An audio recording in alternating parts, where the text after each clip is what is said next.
श्री दुर्गा सप्तशती पंचमो अध्याय। देवताओं द्वारा देवी की स्तुति। चंड मुंड के मुख से अंबिका के रूप की प्रशंसा सुनकर शुंभ का उनके पास दूत भेजना और दूत का निराश लौटना। विनियोग।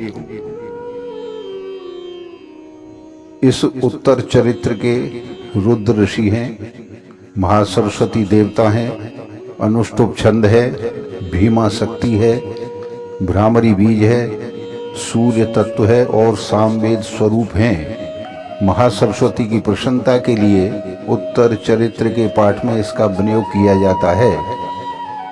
जो अपने कर कमलों में घंटा, शूल, हल, शंख, मूसल, चक्र, धनुष और बाण धारण करती हैं, शरद ऋतु के शोभा संपन्न चंद्रमा के समान जिनकी मनोहर कांति है, जो तीनों लोकों की आधारभूता और सिंह आदि दैत्यों का नाश करने वाली हैं, तथा गौरी के शरीर से जिनका प्राकट्य हुआ है, उन महासरस्वती देवी का मैं निरंतर भजन करता हूँ। ऋषि कहते हैं, पूर्व काल में शुंभ और निशुंभ नामक असुरों ने अपने बल के घमंड में आकर सतीपति इंद्र से तीनों लोकों का राज्य और यज्ञभाग छीन लिए। वे ही दोनों सूर्य, चंद्रमा, कुबेर, यम और वरुण के अधिकार का भी उपयोग करने लगे। वायु और अग्नि का कार्य भी वे ही करने लगे। उन दोनों ने स्वयं देवताओं को अपमानित, राजभ्रष्ट, पराजित तथा अधिकारहीन करके स्वर्ग से निकाल दिया। उन दोनों महान असुरों से त्रस्त देवताओं ने अपराजिता देवी का स्मरण किया और सोचा कि जगदम्बा ने हम लोगों को वर दिया था कि आपत्ति काल में स्मरण करने पर मैं तुम्हारी सब आपत्तियों का तत्काल नाश कर दूंगी। यह विचार कर देवता गिरिराज हिमालय पर गए और वहां भगवती विष्णु माया की स्तुति करने लगे। देवता बोले, देवी को नमस्कार है, महादेवी शिवा को सर्वदा नमस्कार है, प्रकृति एवं भद्रा को प्रणाम है। हम लोग नियम पूर्वक जगदम्बा को नमस्कार करते हैं। रुद्रा को नमस्कार है, नित्या, गौरी एवं धात्री को बारंबार नमस्कार है। ज्योत्सनामयी, चंद्रूपणी एवं सुखरूपा देवी को सतत प्रणाम है।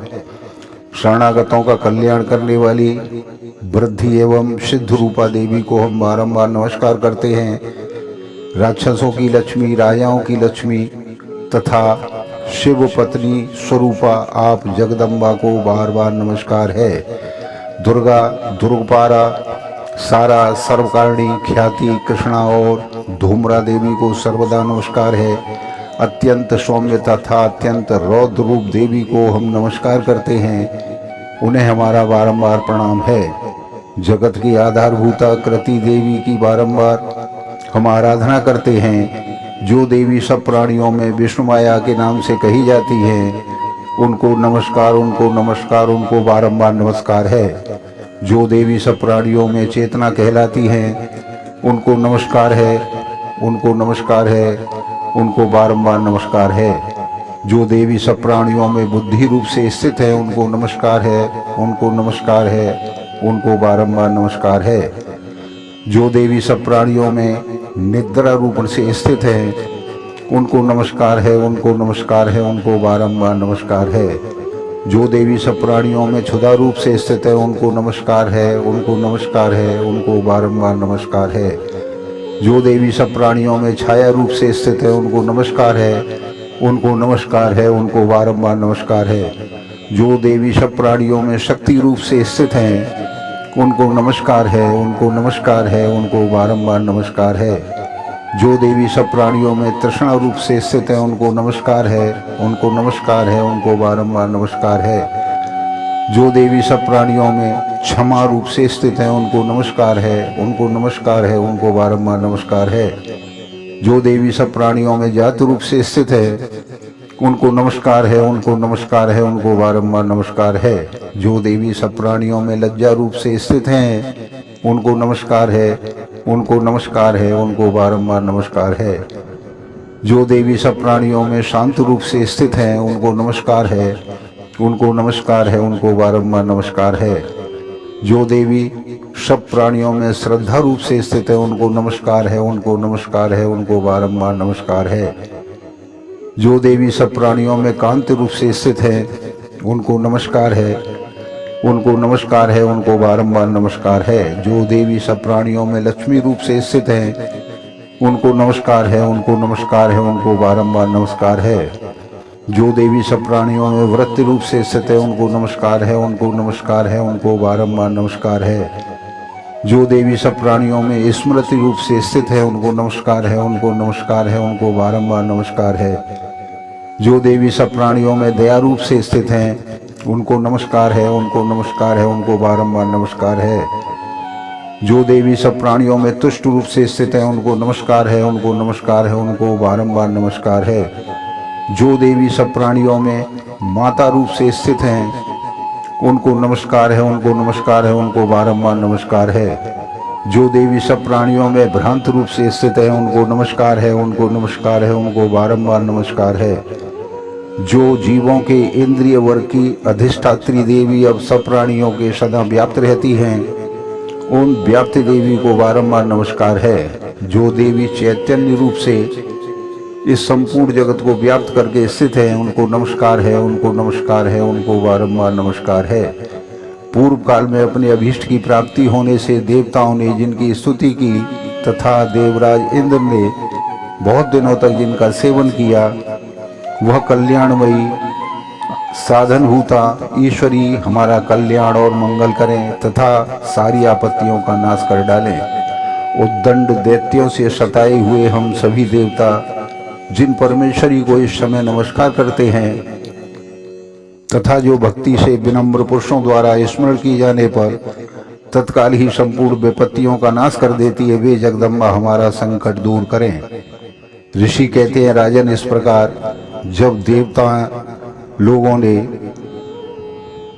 देवी की स्तुति की तो उस समय पार्वती देवी गंगा जी के जल में स्नान करने के लिए वहां आई थी। उन सुंदर भावों वाली भगवती देवी ने देवताओं से पूछा, आप लोग यहाँ किसकी स्तुति करते हैं? तब उन्हीं के शरीर कोश से प्रकट हुई शिवा देवी बोली, शुंभ दैत्य से त्रस्कर और युद्ध में निशुंभ से पराजित हो यहाँ एकत्र हुए ये समस्त देवता मेरी ही स्तुति कर रहे हैं। पार्वती जी के शरीर कोश से अंबिका का प्रादुर्भाव हुआ था, इसलिए वे समस्त लोकों में कौशिकी कही जाती हैं। कौशिकी के प्रकट होने के बाद पार्वती देवी का शरीर काले रंग का हो गया, अतः वे हिमालय पर रहने वाली कालिका देवी के नाम से विख्यात हुई। तदंतर शुंभ निशुंभ के भृत्य चंड मुंड वहाँ आए और उन्होंने परम मनोहर रूप धारण करने वाली अंबिका देवी को देखा। फिर वे शुंभ के पास जाकर बोले, महाराज, एक अत्यंत मनोहर स्त्री है जो अपनी दिव्य कांति से हिमालय को प्रकाशित कर रही है। वैसा उत्तम रूप कहीं किसी ने नहीं देखा होगा। असुरेश्वर, पता लगाइए वह देवी कौन है और उसे ले लीजिए। स्त्रियों में तो वह रत्न है, उसका प्रत्येक अंग बहुत ही सुंदर है तथा वह अपने श्री अंगों की प्रभा से संपूर्ण दिशाओं में प्रकाश फैला रही है। दैत्यराज, अभी वह हिमालय पर ही मौजूद है, आप उसे देख सकते हैं। प्रभो, तीनों लोकों में मणि, हाथी और घोड़े आदि जितने भी रत्न हैं वे सब इस समय आपके घर में शोभा पाते हैं। हाथियों में रत्नभूत ऐरावत तथा पारिजात का वृक्ष भी, उच्च श्रवा घोड़ा, यह सब आपने इंद्र के हाथों से ले लिया है। हंसों से जुता हुआ यह विमान भी आपके आंगन में शोभा पाता है। यह रत्नभूत अद्भुत विमान जो पहले ब्रह्मा जी के पास था अब आपके पास यहाँ आ गया है। यह महापद्म नामक निधि आप कुबेर से छीन लाए हैं। समुद्र ने भी आपको किंजकली नाम की माला भेंट की है जो केसर के सुशोभित है और जिसके कमल कभी मुरझाते कुमलाते नहीं हैं। स्वर्ण की वर्षा करने वाला वरुण का छत्र भी आपके घर में शोभा पाता है तथा यह श्रेष्ठ रथ जो पहले प्रजापति के अधिकार में था वह आपके पास मौजूद है। दैत्येश्वर, मृत्यु की उत्क्रांतिदा नाम वाली शक्ति भी आपने छीन ली है, तथा वरुण का पास और समुद्र में रहने वाले सब प्रकार के रत्न आपके भाई निशुम्भ के अधिकार में है।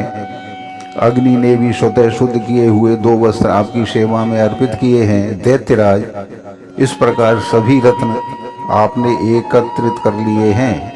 फिर जो यह स्त्रियों में रत्न रूप कल्याणमयी देवी है, इसे आप क्यों नहीं अपने अधिकार में कर लेते? ऋषि कहते हैं, चंडमुंड का यह वचन सुनकर शुम्भ ने सुग्रीव को दूत बनाकर देवी के पास भेजा और कहा, तुम मेरी आज्ञा से उसके सामने ये बातें कहना और ऐसा उपाय करना जिससे वह प्रसन्न होकर शीघ्र ही यहाँ आ जाए। वह दूत पर्वत के समान अत्यंत रमणीय प्रदेश में जहाँ देवी मौजूद थी वहाँ गया और मधुर वाणी में बोला। दूत बोला, दैत्यराज शुम्भ इस समय तीनों लोकों के परमेश्वर हैं। मैं उन्हीं का भेजा हुआ दूत हूँ और यहाँ तुम्हारे पास आया हूँ। उनकी आज्ञा सदा सब देवता एक स्वर में मानते हैं, कोई उसका उल्लंघन नहीं कर सकता। वे संपूर्ण देवताओं को परास्त कर चुके हैं। उन्होंने तुम्हारे लिए जो संदेश दिया है उसे सुनो। संपूर्ण त्रिलोकी मेरे अधिकार में है, देवता भी मेरी आज्ञा के अधीन चलते हैं। संपूर्ण यज्ञों के भागों को मैं ही पृथक पृथक भोगता हूँ। तीनों लोकों में जितने श्रेष्ठ रत्न हैं वे सब मेरे अधिकार में हैं।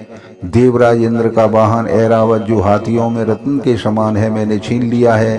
क्षीर सागर का मंथन करने से जो अस्वरत्न उच्छेस्रवा प्रकट हुआ था उसे देवताओं ने मेरे पैरों पर पड़कर समर्पित कर दिया है। सुंदरी, उसके सिवा और भी जितने रत्नभूत पदार्थ देवताओं, गंधर्वों और नागों के पास थे वे सब मेरे पास आ गए हैं। देवी, हम लोग तुम्हें संसार की स्त्रियों में रत्न मानते हैं, अतः तुम हमारे पास आ जाओ, क्योंकि रत्नों का उपयोग करने वाले हम ही हैं। चंचल कटाक्षों वाली सुंदरी, तुम मेरी या मेरे भाई महापराक्रमी निशुम्भ की सेवा में आ जाओ, क्योंकि तुम रत्न स्वरूपा हो। मेरा वरण करने से तुम्हें तुलना रहित महान ऐश्वर्य की प्राप्ति होगी। अपनी बुद्धि से यह विचार कर मेरी पत्नी बन जाओ। ऋषि कहते हैं, दूत के यों कहने पर कल्याणमयी भगवती दुर्गा देवी जो इस जगत को धारण करती हैं मन ही मन गंभीर भाव से मुस्कुराई और इस प्रकार बोली।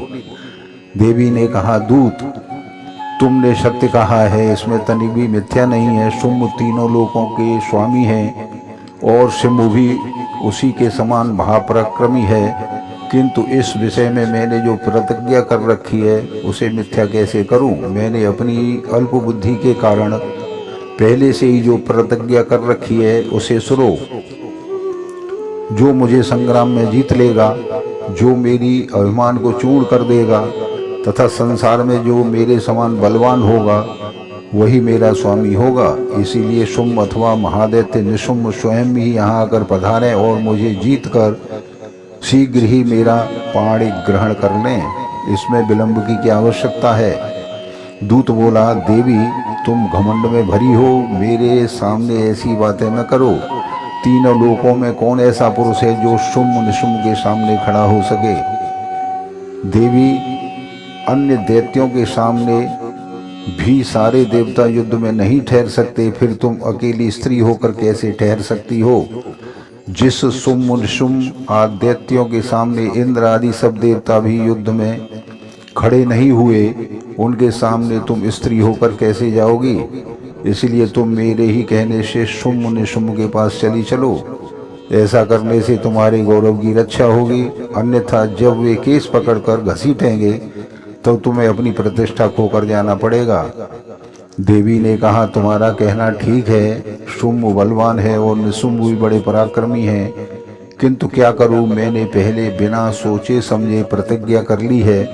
अतः अब तुम जाओ, मैंने तुमसे जो कुछ कहा है वह सब दैत्यराज से आदर पूर्वक कहना, फिर वे जो उचित जान पड़े करें। इस प्रकार मार्कंडेय पुराण में सावर्णिक मनवंतर की कथा के अंतर्गत देवी महात्म्य में देवी दूत संवाद नामक 5वां अध्याय संपूर्ण हुआ। ओम श्री दुर्गा देवी नमः।